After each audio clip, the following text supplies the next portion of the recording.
আপনি যদি কোরআন শরীফ সই শুদ্ধ করে পড়তে চান তাহলে এই মিম সাকিনের এই ৩টি প্রকার কখনোই আপনি বাদ দিতে পারবেন না। এই ৩টি প্রকার যদি আপনি না বোঝেন তাহলে আপনি সই শুদ্ধ করে কোরআন পড়তে পারবেন না।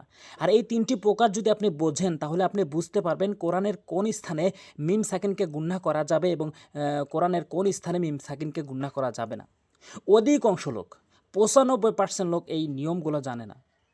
ভিডিওর শুরু থেকে শেষ পর্যন্ত দেখার রিকোয়েস্ট থাকলো এবং ভিডিওতে অবশ্যই একটি লাইক দিবেন আর সাবস্ক্রাইব করবেন পরবর্তী ভিডিও পাওয়ার জন্য। আর যদি খুবই ভালো লাগে এবং তাহলে এই ভিডিওটি শেয়ার করবেন যাতে করে প্রত্যেকে শিখতে পারে, এতে আপনার সওয়াব লাভ হবে। তো আসুন শুরু করছি। আপনি যদি বোঝেন ৩ মিনিটে ৩টি নিয়ম বলবো, আপনি যদি বোঝেন তাহলে সম্পূর্ণ ভিডিও দেখবেন, আর যদি না বোঝেন তাহলে আপনি স্কিপ করে দিয়ে চলে যাবেন। তো আসুন শুরু করছি। আর আমি বলেছি যে 10টি পর্বে আপনাকে সই শুদ্ধ কোরআন শেখাবো, তারই আজকে 9 নম্বর পর্ব। তো আসুন শুরু করছি। মিম সাকিন মানে মিম, তার উপরে হচ্ছে এই সাকিন। এই মিম সাকিন কোরআনের হাজার জায়গায় রয়েছে। এই মিম সাকিন 3টি প্রকার রয়েছে, 3টি প্রকার। এই 3টি প্রকারের বাহিরে এই মিম সাকিনের কোনো নিয়ম নেই।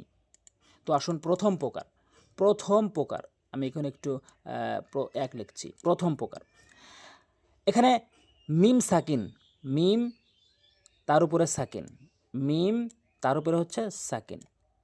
এই ২৬টি হরফ, আরবি হরফ কিন্তু ২৯টি, তার মধ্যে ২৬টি হরফই হচ্ছে এই ইজাহারে সাফুবির হরফ। তো এই ইজাহারে সাফুবির হরফ যদি এই মিম সাকিনের পরে, মানে এই মিম সাকিনের পরে যদি আপনি দেখতে পান, এই যেখানে মিম সাকিন দেখতে পাচ্ছেন, এখানে মিম সাকিন দেখতে পাচ্ছেন, এখানে মিম সাকিন দেখতে পাচ্ছেন, তো এই মিম সাকিনের পরে যদি দেখেন এই ২৬টি হরফের মধ্যে থেকে যে কোনো একটি হরফ এই মিম সাকিনের পরে, তাহলে এই মিম সাকিনকে আপনি কখনোই গুণনা করতে পারবেন না, কখনোই গুণনা করতে পারবেন না। এভাবে বলতে হবে, হামিম যখন হাম, এভাবে বলতে হবে স্পষ্ট করে। কিন্তু হাম এভাবে বলা যাবে না। হামজা লাম জবর আল, হামিম জবর হাম, দাল পেশ দু, আল হামদু, আল হামদু স্পষ্ট করে বলতে হবে। হামজা নুন জবর আন, আইন মিম জবর আম, আন আম। এই যে এখানে মিম সেকেন্ড রয়েছে, মিম সেকেন্ডের পর তা রয়েছে, এখানে দেখবেন তা রয়েছে, তার মানে এটি ইজাহারে সাফাবি নিয়ম, এটাকে স্পষ্ট করে পড়তে হবে। আন আমতা, আন আমতা, বাজের বি, হামিম জবর হাম, দাল জেরে দি, বিহামদি, বিহামদি। এই যে মিম সেকেন্ড রয়েছে, মিম সেকেন্ডের পর দাল রয়েছে, এখানে ২৬টির মধ্যে দাল রয়েছে, তাহলে এই মিম সেকেন্ডকে স্পষ্ট করে পড়তে হবে, গুণনা করা যাবে না।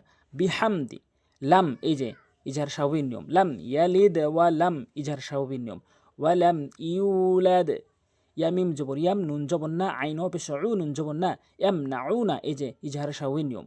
মিম মিম জবর মাম, নুন পেশ নু, নুন দুই জবর নিন, মাম ইজাহার স্বাভাবিক নিয়ম, মাম নুনিন। ইয়ামিম জবর ইয়াম ইজাহার স্বাভাবিক নিয়ম। লাম জবর লি, কাপ পেশ কু, নুন জবর না, এম লিকুনা। সিন মিম জবর সাম ইজাহার স্বাভাবিক নিয়ম, কাপ জবর কা, হালিফ জবর হা, সাম কাহা। এভাবে পড়বেন। এটি মিম সাকিনের প্রথম প্রকার এবং মিম সাকিনের ২য় নম্বর প্রকার। খুব মনোযোগ সহকারে খেয়াল করবেন। এখানে আপনি একটি নিয়ম শিখছেন, মানে এই নিয়মটি কোরআনের যত জায়গায় আসবে আপনি স্পষ্ট করে বুঝতে পারবেন। তাহলে মিম সাকিনের ২য় নম্বর প্রকার হচ্ছে ইকফায় স্বাভাবি, ইকফায় স্বাভাবিক হরফ একটি বা। এই নিয়মগুলা, প্রথম নিয়মটির হরফ কীভাবে মুখস্থ রাখবেন? আরবি হরফ ২৯, তার মধ্যে থেকে 3টি বাদ দিবেন, বাকি ২৬টি হরফ মুখস্থ হয়ে গেল। এরপর দ্বিতীয়টি হচ্ছে ইকফায় স্বাভাবিক, ইকফায় স্বাভাবিক একটি বা, খুব সহজ, একটি বা। এই বা যদি কখনো আপনি এই মিম সাকিনের পর দেখেন, বা যদি কখনো আপনি এই মিম সাকিনের পরে দেখেন, মিম সাকিনের পরে দেখেন, তাহলে আপনি গুণনা করে পড়তে হবে। এখানে একটু লক্ষ্য করুন, এখানে মিম সাকিনের পর বা রয়েছে, এখানে মিম সাকিনের পর বা রয়েছে, এখানে মিম সাকিনের পর বা রয়েছে, এখানে মিম সাকিনের পর বা রয়েছে। তার মানে কি, মিম সাকিনের পরে যখন বা আসবে তখন এই মিম সাকিনকে গুণনা করে পড়তে হবে। এটাই হচ্ছে ইকফায় সাফবির পরিচয়। যেমন গুণনা করছে, অবশ্যই মনোযোগ সহকারে শুনুন। অজবর আল, আমলিফ জবল্লা, ওয়ালা, হামজা দাল জবর আদে, র খেরা জবর র, ওয়ালা আদে র, কাপ মিম পেশ কুম। এই যে গুণনাটি করলাম, এটি হচ্ছে ইকফায় সাববি। এই যে বা আসছে সেই জন্য, মিম সাকিনের পর বা আসছে, এখানে বা রয়েছে। কুম বিহি, অজবর মিম, আলিফ জবর মা, ওয়ামা, হামিম পেশ হুম, হামিম পেশ হুম, গুণনা করবেন। ওয়ামা হুম, বাজের বি, সিন পেশ সু, বিসু, কাফ খারা জবর কা, র খারা জবর র, কা র, বিসু কা র, এভাবে পড়বেন। তাহলে এখানে এই যেখানে ইজাহারের স্বাভাবিক নিয়মটি, ইকফায় স্বাভাবিক নিয়মটি আসছে। এরপর বাই জবর বাই, নুন জবর না, কাপ মিম পেশ কুম, ইকফায় স্বাভাবিক নিয়ম, কুম গুণনা করবেন। বাইনা কুম, বালাম জেরে বিল, বালিব জবর বা, তজের তিল, আমজেরুলি, বিল বা তিলি, বিল বা তিলি, এভাবে পড়বেন। বাইনা কুম বিল বা তিল। তারপরে ওয়ামা হুম, হুম এটি হচ্ছে গুণনা করবেন, হুম বিখারিজিন, ওয়ামা হুম বিখারিজিন, এভাবে। এরপরে মিম সাকিনের তৃতীয় নাম্বার প্রকার, খুব সহজ।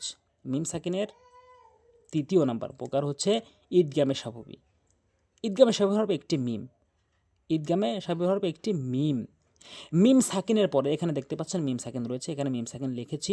তো এই মিম সাকিনের পরে এখানে মিম সাকিন রয়েছে, এখানে মিম সাকিন রয়েছে। তো এই মিম সাকিনের পরে যদি কখনো মিম দেখেন, সহজ কথা, মিম সাকিনের পর যদি কখনো মিম দেখেন তাহলে আপনি অবশ্যই মিম সাকিনকে গুণনা করে পড়বেন, খুব সহজ। তাহলে কি, মিম সাকিনের পর মিম আসলে গুণনা করে পড়তে হবে এবং দ্বিতীয় মিমকে একটু তাসদীদ দিতে হবে। ওয়াও জবর ওয়া, মিম আলিফ জবর মা, ওয়ামা লাম জবর লা, হামিম পেশ হুম, এই গুণনা করবেন। মিম জের মিন, লাম জবর না, লাম খারা জবর লা, হাজির হি, ওয়ামা লাহুম মিনাল্লাহ। কাফ আলিফ জবর কা, নুন জবর না, কানা, হামজা কাফ জবর আক, সা জবর সা, র পেশ রু, আকসারু, কানা আকসারু, হাম পেশ হুম। এই যে মিম সাকিনের পর মিম আসছে, ঈদগাম সাববীর নিয়ম, এটিকে গুণনা করবেন মিম সাকিনকে। হুম, মিম শিন পেশ মুশ, র জের রি, কাফিয়া জের কি, নুন জবর না, মুশরিকিনা, কানা আকসারুহুম মুশরিকিন, ফাজর ফি, কফ পেশ কু, লাম পেশ লু, ফি কুলু, বাজর বি, হামিম জের হিম। কেন গুণনা করলাম বুঝতে পেরেছেন। মিম জবর মা, র জবর র, দত পেশ দুন, মারদুন, ফি কুলুবিহিম মারাদ, আইন জবর আলা, মিয়া জবর লাই, আলাই, হামিম জের হিম, গুণনা করবেন। মিম সাকিনের পর মিম আসছে, ঈদগামে সাববীর নিয়ম হয়েছে এখানে। আলাইহিম মুসদা। এই ভিডিওটি শেয়ার করবেন যাতে করে প্রত্যেকেই দেখতে পারে, প্রত্যেকে দেখতে পারে। আর অবশ্যই আমার প্রত্যেক ভিডিও দেখবেন, এখানে 10টি ভিডিও আপলোড করছি, আপনার সই শুদ্ধ করে কোরআন শিখতে পারবেন ইনশাল্লাহ। আজ এ পর্যন্তই। সামনে 10 নম্বর পর্বে গুরুত্বপূর্ণ কিছু নিয়ম বলবো, অবশ্যই দেখার চেষ্টা করবেন। আসসালামু আলাইকুম ওয়া রাহমাতুল্লাহ।